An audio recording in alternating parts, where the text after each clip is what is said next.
Hello मेरे प्यारे बच्चों, आप सभी बच्चों को एक बार फिर से मेरा गुड मॉर्निंग। सभी मेरे प्यारे बच्चों का निशा पीसीएम एक्सपर्ट चैनल में एक बार फिर से बहुत बहुत स्वागत है।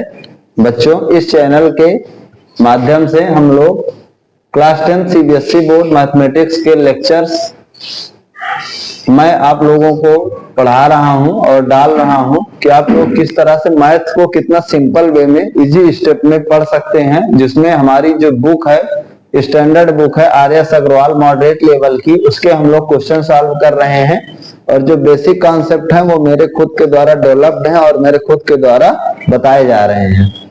जो बच्चे पुराने हैं वो इस चैनल को दूसरे बच्चों के साथ शेयर करें, लाइक करें, जिससे कि मुझे भी सपोर्ट मिलता रहे और मैं डेली और हाई एनर्जी हाई पोटेंशियल के साथ आप लोगों के लिए वीडियो अपलोड कर सकूं। और जो बच्चे नए हैं वो तो खुद सब्सक्राइब करें और दूसरे अपने दोस्त, कलीग, फैमिली मेंबर्स, रिलेटिव्स सबको बताएं कि जो है इस चैनल के माध्यम से बच्चे पढ़ें, जिससे कि उनको चीजें अच्छे से समझ में आए। और खासकर जो भी अगर आपको इस वीडियोस में कंटेंट में कुछ कमी समझ में आती है, 10th क्लास के बच्चे हैं, वो अपनी राय जरूर दें, अब बताएं जरूर कमेंट करके कि क्या सुधार करने की जरूरत है और किस चैप्टर को फर्स्ट हाफ हाल पढ़ाने की जरूरत है। अकॉर्डिंग टू मार्क्स डिस्ट्रीब्यूशन जो चैप्टर थोड़ा टफ होते हैं और जिनके मार्क्स ज्यादा मतलब आपके बोर्ड पेपर में पूछे जाते हैं, उन चैप्टर्स को मैंने पहले उठाया है कि जिसमें कंटेंट भी कम होना चाहिए। अब ऐसा नहीं होना चाहिए कि पता लगा कंटेंट बहुत ज्यादा है और मार्क्स 10 नंबर का आ रहा है, तो उस चैप्टर्स को मैंने नहीं लिया है अभी। धीरे धीरे करके मैं सारे चैप्टर्स आप लोगों को पढ़ा दूंगा। बच्चों, इसमें हम लोगों ने जो है लास्ट वीडियो में कोऑर्डिनेट ज्योमेट्री पढ़ा था। कोऑर्डिनेट ज्योमेट्री का मैंने बेसिक बताया था और उसमें आप लोगों को बताया था कि कोऑर्डिनेट ज्योमेट्री होती क्या है, कैसे उसका ग्राफिकल रिप्रेजेंटेशन होता है और किस प्रकार से हम लोग कोऑर्डिनेट ज्योमेट्री में जो हमको जरूरत है, रेक्टेंगल, पैरेललोग्राम, स्क्वायर, रोम्बस, तीनों triangle, scalene, isosceles, equilateral, right angle triangle, उसका किस तरीके से हम लोगों ने इसके बारे में जाना था और उसका किस तरीके से हम लोग यूज लेंगे आगे चल के जो हमारा चैप्टर होगा उसमें आप लोग देख पाएंगे। और इसके बाद हम लोगों ने पाइथागोरस थ्योरम का रिवर्स पार्ट देखा था कि किस तरह से अगर किसी चीज को रेक्टेंगल हमको प्रूव करना होगा तो उसमें हम लोग किस तरह से किस एंगल को 90 मानेंगे और किसको तरह से हाइपोटेनस का स्क्वायर, बेस का स्क्वायर प्लस परपेंडिकुलर का स्क्वायर, कन्वर्स पार्ट को यूज करते हुए ये दिखाने की कोशिश करेंगे कि ये हमारा रेक्टेंगल है, ये हमारा स्क्वायर है, या ये हमारा रेक्टेंगल ना होके पैरेललोग्राम है, स्क्वायर ना होके रोम्बस है। इतनी बारों में हम लोगों ने जाना था। आज की वीडियो में हम लोग अपने टॉपिक की बात करेंगे, जो हमारे टॉपिक जो हमारा सिलेबस है फिलहाल इस क्लास 10 सीबीएसई बोर्ड में, तो उसमें हम लोग जानने की कोशिश करेंगे कि किस प्रकार से मेरे प्यारे बच्चों आपका जो चैप्टर है कोऑर्डिनेट ज्योमेट्री का, उसमें क्या हमको पढ़ना है, क्या आपसे बोर्ड पेपर में पूछा जाएगा।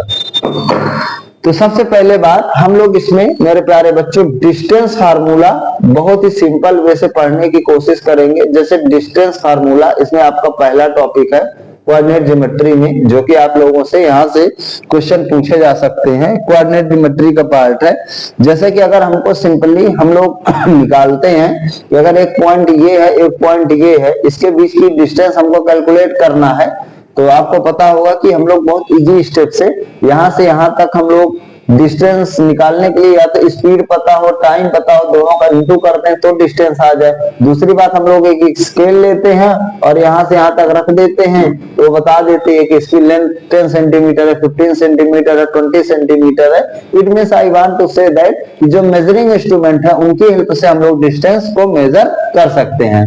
लेकिन यहाँ पर मेरे प्यारे बच्चों कोऑर्डिनेट ज्योमेट्री का चैप्टर है ना, यहाँ स्पीड, डिस्टेंस, टाइम का फार्मूला लगाना है ना मेजरिंग इंस्ट्रूमेंट लगाना है, हमको कोऑर्डिनेट ज्योमेट्री की हेल्प से डिस्टेंस को फाइंड आउट करना है, राइट। इसके बाद तो मैं उसी के बारे में आप लोगों के सामने डिस्कशन करूंगा। तो उसके लिए हम लोगों को कोऑर्डिनेट ज्योमेट्री पढ़ रहे हो तो जो हमारे ये पॉइंट होंगे, इस पॉइंट से अगर मैं इसको ए नाम दूं और इस पॉइंट को जिसको मैं बी नाम दूं और इसके बीच की हमको डिस्टेंस चाहिए, मींस ए बी चाहिए, तो अगर मैं इसको डी मार्क करूं तो उसके लिए जो हमारे ए होंगे इसके कुछ कोऑर्डिनेट दिए होंगे बुक में, तो उसको अगर हम लोग x1, y1 कंसीडर करें और इसको अगर हम लोग जनरली x2, y2 कोऑर्डिनेट करें। कल मैंने बताया था कि कभी भी कोऑर्डिनेट लिखने में पहले एप्सिका लिखा जाता है फिर ऑर्डिनेट लिखा जाता है, उसका रीजन क्या होता है ये भी मैंने आपको बताया था। तो अगर हमें इसके बीच के डिस्टेंस को फाइंड आउट करना है तो मेरे प्यारे बच्चों ध्यान से सुनिए, आपको एप्सिका का डिफरेंस लेना है। किसका डिफरेंस लेना है, मैं साफ साफ लिख रहा हूं, डिफरेंस ऑफ एप्सिका और आपको डिफरेंस ऑफ ऑर्डिनेट लेना है। क्या लेना है, डिफरेंस ऑफ ऑर्डिनेट लेना है और इन दोनों का स्क्वायर कर देना है, दोनों को प्लस कर देना है। ठीक है, एप्सिका का डिफरेंस लेना है, ऑर्डिनेट का डिफरेंस लेना है, दोनों को स्क्वायर करके प्लस कर देना है और इसमें क्या लगा देना है मेरे प्यारे बच्चों, स्क्वायर रूट लगा देना है और यही आपकी बताओ किसके इक्वल हो जाएगी, डिस्टेंस के इक्वल हो जाएगी, जिसको आपने क्या नाम दिया है, ए बी नाम दिया है। ठीक है, ये आपको याद रखना है, एप्सिका का डिफरेंस, ऑर्डिनेट का डिफरेंस, दोनों का स्क्वायर और फिर प्लस कर देना है। अगर हम लोग इसको यहाँ पे मैथ्स की फॉर्म में लिखें, ये तो वर्ड फॉर्म हो गया, तो आपका बताओ, किसी ने कहा सर एप्सिका मेरा x1 है, x2 है, तो मैं x1 minus x2 means difference लूंगा, उसका स्क्वायर कर दूंगा और ऑर्डिनेट लूंगा तो y1 है, मेरा y2 है, उसका मैं डिफरेंस लूंगा, उसको स्क्वायर कर दूंगा तो ये क्या हो जाएगा, प्लस हो जाएगा। किसी बच्चे ने कहा सर मैं पहले x2 लेना चाहता हूं, तो भाई तुम x2 ले लो पहले, कोई दिक्कत नहीं है, फिर x1 ले लो, तुम पहले y2 ले लो, फिर y1 ले लो, ये सब आप पर डिपेंड करेगा, बिकॉज यहाँ पे स्क्वायर लगा हुआ है, तो अगर x1 माइनस x2 निगेटिव आएगा तब भी स्क्वायर प्लस आएगा, अगर x1 माइनस x2 प्लस आएगा तब भी स्क्वायर प्लस आएगा। इस वजह से ये मैटर नहीं करता कि आप x2 से x1 माइनस कर रहे हो, डिफरेंस ले रहे हो, इसलिए यहाँ डिफरेंस बोला जा रहा है।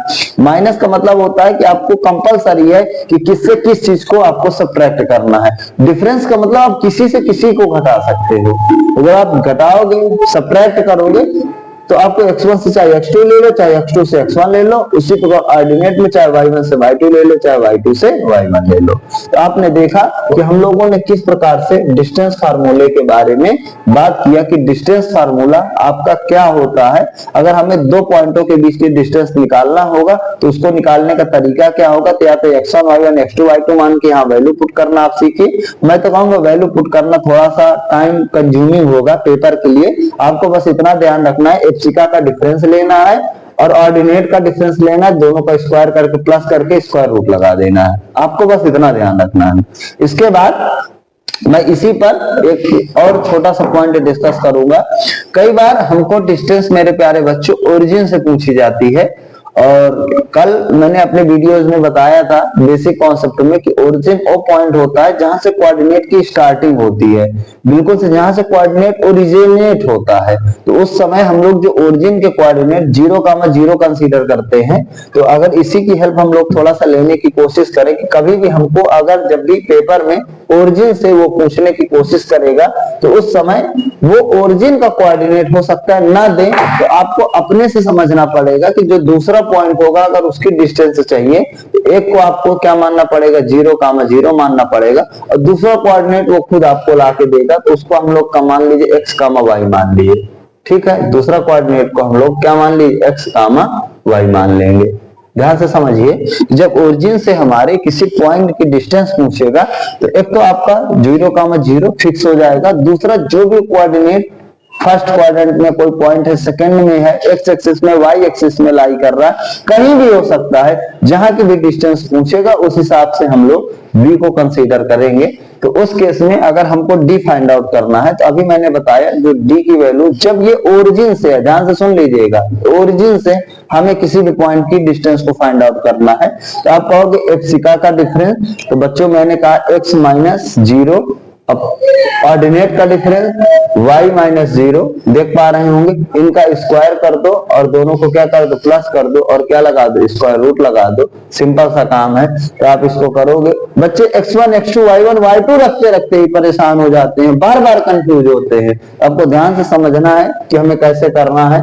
x से 0 माइनस किए x आया और x का स्क्वायर x स्क्वायर होगा, प्लस y से 0 माइनस किए तो y होगा, तो हमारा y का स्क्वायर हो जाएगा। आप देख पाएंगे कि जो भी हमारा जब ओरिजिन से डिस्टेंस पूछेगा तो जो यहाँ एक्स वाई होगा उसका स्क्वायर करके प्लस करके रूट लगा देना, वही आपकी वैल्यू हो जाएगी। जब कभी भी हमें कोई डिस्टेंस ओरिजिन से निकालना होगा तो जो हमारा कोऑर्डिनेट होगा दोनों का स्क्वायर कर देना है, उनका प्लस ले लेना है और स्क्वायर रूट लगा देना, वही आपकी क्या आ जाएगी, डिस्टेंस हो जाएगी। अच्छा मेरे प्यारे बच्चों, एक बात और बताऊंगा यहाँ पे कि जो हमारी डिस्टेंस होती है कभी भी उसकी कुछ ना कुछ यूनिट होती है, इतने मीटर, इतने सेंटीमीटर, इतने किलोमीटर, इतने मिलीमीटर। हमेशा कभी ये डिस्टेंस नहीं होता कि 5, 6 मीन्स किसी भी क्वांटिटी को, जो ये फिजिकल क्वांटिटी है एक प्रकार से डिस्टेंस, इसको एक्सप्रेस करने के लिए यूनिट लगती है। क्योंकि यहाँ पे तो मीटर सेंटीमीटर है नहीं, कुछ पता नहीं, इसलिए हम डिस्टेंस की जो यूनिट है यूनिट ही लिखते हैं। जो भी हमारी वैल्यू आएगी, मान लीजिए 2 आई तो आप 2 यूनिट लिखोगे, 3 आएगी तो आप 3 यूनिट लिखोगे, आप कुछ भी लिख सकते हो, लेकिन आपको यहाँ पे जो भी वैल्यू आएगी उसके सामने क्या लिख देना, यूनिट लिख देना है। क्योंकि यूनिट हमें पता नहीं एग्जैक्ट में कि मीटर है कि सेंटीमीटर के किलोमीटर है कि मिलीमीटर है, इसलिए हमको क्या लिखना पड़ रहा है, यूनिट लिखना पड़ रहा है। तो आपने देखा कि किस तरह से हम लोग डिस्टेंस फार्मूला ओरिजिन से लेना होगा तो उसके लिए क्या करने की जरूरत पड़ेगी, और यदि ओरिजिन से नहीं लेना है तो उसकी जगह पर हमारे पास दोनों कोऑर्डिनेट फिक्स हैं, तो उनके लिए अगर हमको डिस्टेंस निकालना है तो उसके लिए हमें क्या करना होगा। एक बार फिर से मैं छोटी सी बात को अगेन रिकॉल करूंगा। इसके पहले मैं कुछ जो डिस्टेंस फार्मूले में चीजों की जरूरत है उनको मैं सॉल्व करने की कोशिश करूंगा। जैसे कि यहाँ पे एक वर्ड बार बार आएगा, इक्यू डिस्टेंस। क्या नाम वर्ड आएगा मेरे प्यारे बच्चों, इक्यू डिस्टेंस। जैसा कि नाम होगा आपसे समझ में आ रहा है, इसकी वर्डिंग से इक्यू डिस्टेंस का मतलब कि इक्वल डिस्टेंस पर होना चाहिए। इक्वल डिस्टेंस पर क्या होगा कि जैसे मान लीजिए आपके पास कोई एक पॉइंट है, वहां से ये 3 पॉइंट्स हैं मैंने बना रखे हैं, तीनों इक्वल डिस्टेंस पर है। इक्वल डिस्टेंस का मतलब अगर आप ये P है, ये A है, ये B है, ये C है, इसका मतलब इक्वी डिस्टेंस का मतलब कि जो P पॉइंट है उसकी A से डिस्टेंस, P पॉइंट की B से डिस्टेंस, P पॉइंट की C से डिस्टेंस, बताओ बच्चे क्या होगी, सब आपस में इक्वल होगी। इस लाइन का मतलब होता है इक्यू डिस्टेंस। क्या मतलब होता है, इक्यू डिस्टेंस। आप समझ पा रहे होंगे कि इक्वी डिस्टेंस का क्या मतलब होता होगा। इसके बाद एक वर्डिंग आएगी यहाँ पे आपको कोलिनियर प्रूव करने के लिए, वेरी वेरी इंपॉर्टेंट है, ध्यान से सुन लीजिएगा। Collinear points very very important है, ये आप ध्यान से सुन लीजिएगा, वेरी इंपॉर्टेंट। मैं अभी से बता रहा हूं क्योंकि इसके भी आगे जरूरत है।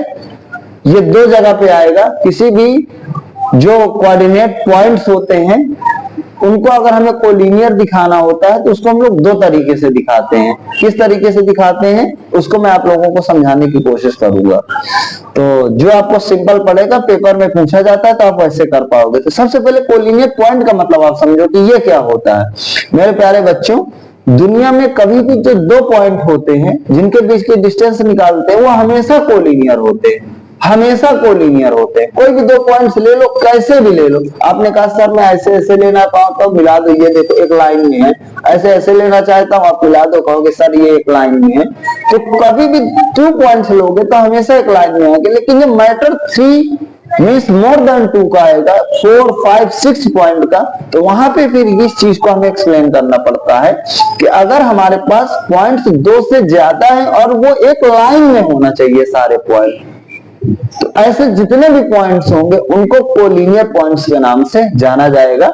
हमारे सिलेबस में कोलिनियरिटी 3 पॉइंट्स की है। बताओ हमारे सिलेबस में कितनी कोलिनियरिटी कितने पॉइंट्स की है? तो आपका आंसर होगा सर हमारे सिलेबस में कोलिनियरिटी 3 पॉइंट्स की है। कैसे? ध्यान से सुनिए कि अगर 3 पॉइंट जो कि एक स्ट्रेट लाइन में लाई करते हैं उसे हम लोग कोलिनियर पॉइंट्स के नाम से जानते हैं। ये इसकी डिफिनीशन होती है। मतलब आप देख पाएंगे कि अगर एक ये और एक ये है, आपने इन तीनों को एक लाइन में लिया है, तो आप उस समय आप बोल पाओगे कि मेरा ए बी सी बताओ क्या है, कोलिनियर पॉइंट्स के नाम से जाना जाएगा। आप देख पा रहे हैं, ये इसकी डिफिनीशन होती है कि अगर 3 पॉइंट्स एक लाइन में लाई कर रहे हैं, उससे कोलिनियर पॉइंट्स के बाद नाम से जानेंगे। और इनकी खासियत होगी, आप देख पा रहे होंगे, इसी से मैं ऑब्जर्व करूंगा कि आप कहोगे कि सर अगर मैं AC जो ये पूरी लेंथ होगी, अगर ये तीनों पॉइंट्स कोलिनियर होंगे तो जो AC होगी ये पूरी डिस्टेंस A से C की 2 टुकड़े में बट रही है, AB और प्लस बताओ किसके इक्वल होगी, BC के। वेरी वेरी इंपॉर्टेंट बात, छोटी सी है लेकिन जरूरत बहुत ज्यादा है। तो जब कभी भी कोलिनियर प्रूव करने के लिए आपसे वो कहेगा तो आपको जो AB की डिस्टेंस और BC की डिस्टेंस निकालोगे और AC की डिस्टेंस निकालोगे और इन दोनों को प्लस करके अगर AC के इक्वल आ रहा है तो आप समझो कि वो तीनों पॉइंट एक स्ट्रेट लाइन में लाई कर रहे हैं। अगर नहीं आ रहा है इसका मतलब वो तीनों पॉइंट एक स्ट्रेट लाइन में नहीं लाई कर रहे हैं, इसका मतलब वो कहेगा कोलिनियर पॉइंट्स हैं, तो आपका आंसर होगा नो। और अगर आ जाएगा AC के इक्वल तो आपका आंसर होगा यस। ये हमारे होते हैं कैसे पॉइंट, कोलिनियर पॉइंट।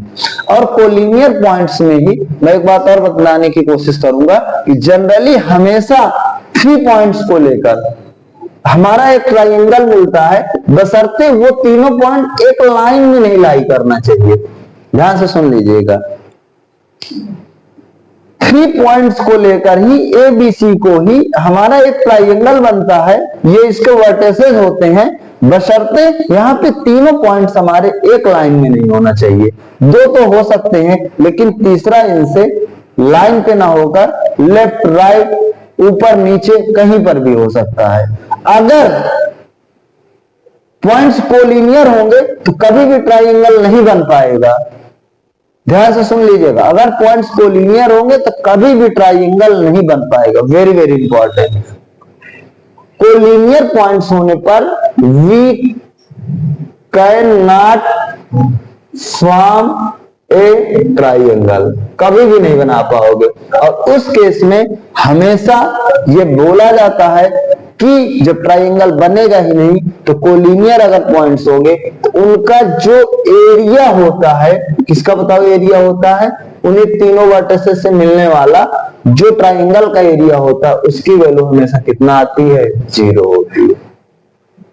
मुझे उम्मीद है कि मैंने बता पाया कि कोलिनियर पॉइंट्स का मतलब क्या होता है 2 तरह से। पहला नंबर कि तीनों पॉइंट एक स्ट्रेट लाइन में होना चाहिए। दूसरा पॉइंट कि अगर तीनों पॉइंट एक स्ट्रेट लाइन में होंगे तो कभी भी जो पॉइंट होंगे वो हमारे कोलिनियर तो होंगे लेकिन उनकी हेल्प से हम ट्रायंगल कभी भी फॉर्म नहीं कर पाएंगे।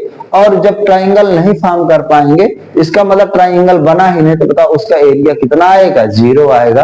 तो आपको जब भी कोलिनियरिटी को प्रूव करना होगा, डिस्टेंस फार्मूले के चैप्टर में आपको दिखाना पड़ेगा कि जो AC की वैल्यू है वो हमारी AB प्लस BC होगी, मतलब 2 टुकड़ों का सम इस पूरे होल के इक्वल होगा।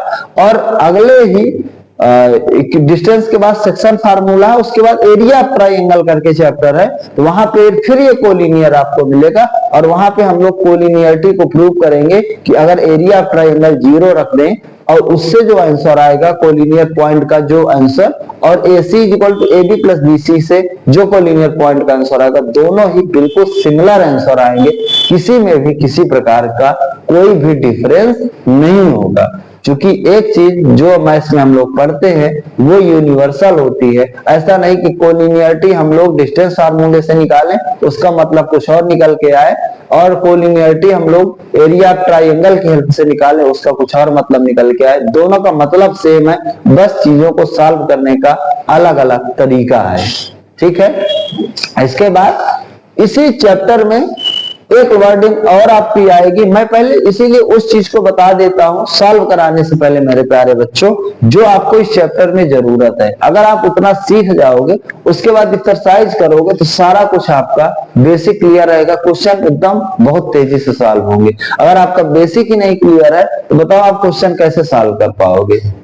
यही बच्चों के साथ होता है कि बेसिक नहीं क्लियर होता, सवाल लेके बैठते हैं, एक दो कर पाते हैं कि नहीं कर पाते, उसके बाद मैथ से उनका मन हट जाता है और इसके बाद ये बोला जाता है कि मैथ बहुत डिफिकल्ट है, ना पढ़ाने वाला पढ़ा पा रहा है, ना समझने वाला समझ पा रहा है। इसके बाद मेरे प्यारे बच्चों एक वर्डिंग आती है सरकम सेंटर, यहाँ पर आपको मिलेगी, उसके बारे में भी मैं डिस्कशन करूंगा, इसी एक्सरसाइज में मिलेगा आप लोगों से क्वेश्चन। तो बच्चों सरकम सेंटर का ये मतलब होता है, क्या होता है उसके बारे में हम लोग जानने की कोशिश करेंगे, क्योंकि इसकी भी हमको जरूरत है। सरकम सेंटर की, सरकम सेंटर, सरकम सेंटर, सरकम सेंटर का मतलब ये होता है बच्चों, पहली बात ये बनता कैसे है, अगर आप लोगों ने इसके पहले 9th 8th में कभी बनाया हो, क्योंकि था वहां पे भी ये लैंग्वेज सरकम सेंटर की, तो मेरे प्यारे बच्चों ये एक ट्राइंगल के ऊपर बनता है। किसके ऊपर बनता है? ट्राइंगल के ऊपर बनता है। क्या बनता है? सरकम सेंटर बनता है। और एक ऐसा सरकम सेंटर पहली बात सर्कल का होता है, और सर्कल का क्या होता है कि जो ये सर्कल बनता है outside a triangle touches the 3 vertices of triangle. ये लीजिए, मैंने इसकी डिफिनीशन भी अपने बच्चों के लिए लिख दी है कि ये ट्राइंगल के बाहर बनता है और ये ट्राइंगल के तीनों वर्टिसेस को टच करता है। मतलब अगर मैं एक सर्कल बनाऊं जो कुछ इस तरीके से बने, तो ट्राइंगल के तीनों वर्टिसेस को टच करता हुआ जाए, तो मेरे प्यारे बच्चों इसी सर्कल का नाम होगा सरकम सर्कल। और इसका बताओ कहीं ना कहीं सर्कल लाई करेगा कि नहीं लाई करेगा? तो आपका आंसर होगा सर यस लाई करेगा। और जो ये उसका सेंटर होगा, अगर वो नाम दूंगा, इसी सेंटर का नाम होगा, बताओ क्या नाम होगा? सरकम सेंटर। तो मुझे यहाँ सरकम सेंटर नहीं पढ़ाना तो क्या होता है, यहाँ मुझे जो जरूरत है वो पढ़ना है। जब कभी भी सरकम सेंट्रल सरकम सर्कल ट्राइंगल पर बनता है, उसका जो सरकम सेंटर होता है, तो उसमें एक रिजल्ट निकल के आता है कि जो ये देखो तीनों रेडियस हैं, OA, OB, OC, आप देख पा रहे होंगे, इनकी तीनों की लेंथ आपस में इक्वल होती है। यहाँ पे हमें डिस्टेंस फार्मूले में इसकी जरूरत पड़ेगी। इट मींस अगर ये सरकम सेंटर है और ये एक सरकम सर्कल है, तो हमेशा OA, OB, OC तीनों की लेंथ आपस में क्या होंगी? इक्वल होंगी।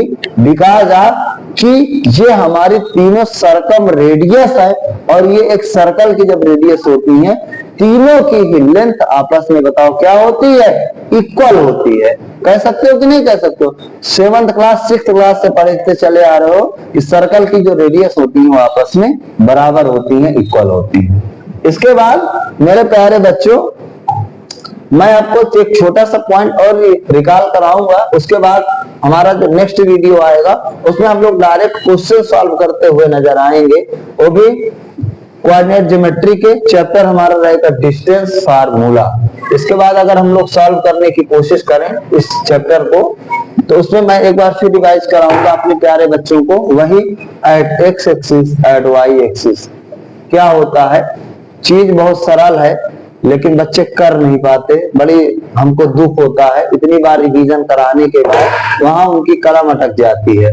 मेरे प्यारे बच्चों जब केवल एक्स एक्सिस का कोऑर्डिनेट होगा, सिर्फ ये वाला होगा, तो बताओ मैंने बताया था कि आप क्या होगा कि सर वाई हमारा हमेशा 0 होगा, वाई की बात ही नहीं करेंगे। तो जब वाई एक्सिस होगा तो हमारा एक्स 0 होगा, एक्स की बात ही नहीं करेंगे। और यहाँ पे जनरल जो कोऑर्डिनेट हमको कभी भी लेना होगा, कौन सा कोऑर्डिनेट? जनरल कोऑर्डिनेट लेना होगा, क्योंकि हमें एग्जैक्ट में वैल्यू तो पता नहीं रहेगी। ये चीज हमको जरूरत बार बार पड़ेगी इस चैप्टर को पढ़ने में, वाई एक्सिस में जनरल कोऑर्डिनेट को लेने की बात पड़ेगी जनरली। तो अब बताओ, आप कहोगे कि सर जब जनरल कोऑर्डिनेट लेना होगा तो जब y 0 होगा, तो वैसे हमारा कोऑर्डिनेट x, y होता है जनरल, और जब हम लोग यहाँ y 0 कर देंगे तो क्या बनेगा? x, 0, और यहाँ पे y 0 कर देंगे तो क्या बनेगा? हमारा 0, y।